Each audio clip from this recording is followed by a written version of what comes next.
بڑی پیاری کتاب ہے جنتی زیور.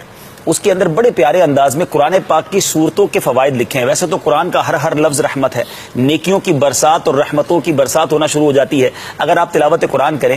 مگر یاد رکھیے, اب غور سے سنتے جائیے گا, ہو سکے تو نوٹ کیجیے گا. سورہ فاتحہ 100 مرتبہ پڑھ کر جو دعا مانگی جائے قبول ہوتی ہے. سورہ بقرہ سورہ فاتحہ کے بعد آئی. سورہ بقرہ کی تلاوت سے شیطان گھر سے بھاگ جاتا ہے. آیت الکرسی پڑھنے سے محتاجی دور ہوتی ہے. سورۃ الکہف کو ہمیشہ پڑھنے والا دجال کے فتنوں سے محفوظ رہے گا. والدین کی قبر پر ہر جمعہ سورہ یاسین کی تلاوت کرنے سے اس کے حروف کی تعداد کے برابر ان کے گناہ بخش دیے جاتے ہیں. والدین کی گناہ بخش دیے جائیں گے جتنے یاسین شریف کے حروف ہیں. سورہ الدخان پڑھنے سے مشکل دور ہوتی ہے. اور جو قریب المرگ ہو, یعنی آخری وقت کسی کا چل رہا ہو, سورہ الجاثیہ کا دم کرنے سے اس کا خاتمہ بالخیر ہو. اچھا, سورہ حجرات کا پڑھنا اور دم کر کے پینا, سورہ حجرات کا پڑھنا اور دم کر کے پینا گھر میں خیر و برکت کے لیے مفید ہے. سورہ قاف پڑھنے سے, ہو سکتا ہے مجھے کچھ باغ والے کسان بھائی بھی سن رہے ہو تو سنیے, سورہ قاف پڑھنے سے باغ میں پھلوں کی کثرت ہوتی ہے. سورہ رحمان 11 بار پڑھنے سے تمام مقاصد پورے ہوتے ہیں. سورہ واقعہ جو شخص روزانہ پڑھے گا اس کو کبھی فاقہ نہ ہوگا. سورہ ملک کو ہر رات میں پڑھنے والا عذاب قبر سے محفوظ رہے گا. سورہ مزمل کو 11 بار پڑھنے سے ہر مشکل آسان ہو جاتی ہے. سورہ المدثر کو پڑھ کر حفظ قرآن کی دعا مانگنے سے قرآن کریم کا یاد کرنا آسان ہو جاتا ہے. اب جو حافظ ہو رہے ہیں یہ سورہ مدثر کو پڑھ کر حفظ قرآن کی دعا مانگے تو انشاءاللہ قرآن پاک پڑھنا آسان ہو جائے, یاد کرنا آسان ہو جائے گا. سورہ النازعات پڑھنے سے جاں کنی کی تکلیف نہیں ہوگی. سورہ الضحیٰ پڑھنے سے بھاگا ہوا آدمی واپس آ جائے گا. سورہ علم نشرہ کو جس مال پر پڑھ دیا جائے اس میں خوب برکت ہوگی. اچھا, سورہ التین جو ہے 3 مرتبہ پڑھنے سے اخلاق و کردار بہترین ہوتے ہیں.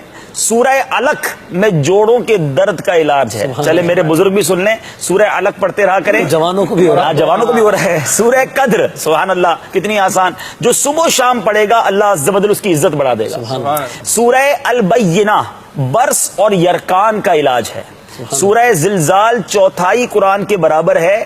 جس آدمی یا جانور کو نظر لگ گئی ہو اس پر سورہ عادیات پڑھ کر دم کرنے بہت مفید ہے. سورہ قارعہ پڑھنے سے بلاؤں سے حفاظت رہتی ہے.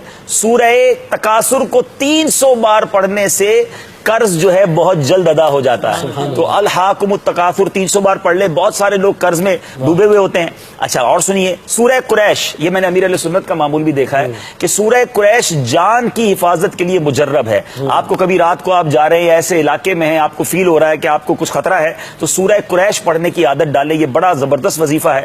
سورہ ماعون بڑی مشکل کے وقت پڑھنا بہت مفید ہے. سورہ کوثر کی تلاوت سے بے اولاد صاحب اولاد ہو جاتا ہے. سورہ کافرون 4تھائی قرآن کے برابر ہے. سورہ اخلاص 1/3 قرآن کے برابر ہے اور اس کے بہت سے فضائل ہیں. اور سورہ فلق اور سورہ ناس سے جن و شیطان اور حاسدوں کے شر سے حفاظت رہتی ہے پورے قرآن کے. اچھا, اب میں آخری ایک اور بات بتا دیتا ہوں, اور بھی کوئی مشکل ہے نا, بڑا آسان وظیفہ آپ ابھی کر سکتے ہیں. وہ کیا ہے کہ پہلے قرآن پاک کے 14, یاد رکھیے فقہ حنفی کے مطابق ہمارے حنفی فقہ میں 14 آیات سجدہ ہے. تو آیات سجدہ 14 کی 14 ایک ہی مجلس میں اگر کوئی پڑھے اور پھر 14 سجدے کرے اور جو اللہ سے دعا مانگے جس مشکل میں ہے, اللہ کے کرم سے وہ دعا جو ہے قبول ہوتی ہے اور مشکل دور ہو جاتی ہے.